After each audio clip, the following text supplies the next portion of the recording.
j'ai fait un diplôme de design d'objets. Et en fait, j'ai voulu me spécialiser dans la porcelaine parce que les objets en céramique, la fabrication de la porcelaine, le savoir-faire, tout ça, c'était des choses qui m'intéressaient énormément. Donc pour pouvoir créer mes propres pièces, parce que ça allie le côté vraiment création et le côté artisanat.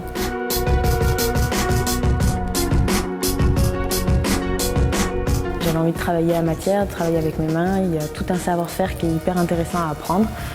Et donc c'est pour ça que j'ai choisi cette voie-là. Pourquoi Limoges? Quand on parle de porcelaine, je pense que c'est un peu la ville de France de la porcelaine. C'est là où il y a tout le savoir-faire, c'est là où il y a toutes les entreprises.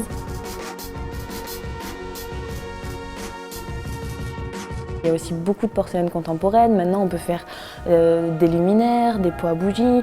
C'est aussi beaucoup en reconversion dans la cosmétique.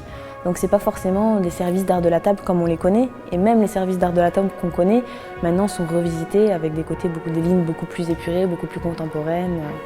C'est pas forcément les petites fleurs et les dorures comme on connaît.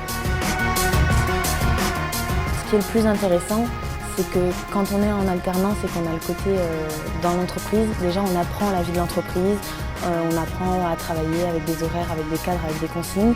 Donc c'est très professionnalisant et en plus de ça, on apprend 10 fois plus vite qu'un apprenti qui n'a pas fait l'alternance. À l'école, on travaille sur nos projets à nous, donc il y a tout le côté créatif, on a aussi des cours évidemment d'histoire de l'art, on a des cours d'anglais, de français, de culture générale. Donc c'est toute la partie théorie mais qui est quand même très enrichissante. Et après à l'entreprise on travaille sur des projets des fois imposés, des fois pas. Donc on peut aussi donner un peu de création de nous-mêmes et après on a un savoir-faire, quoi.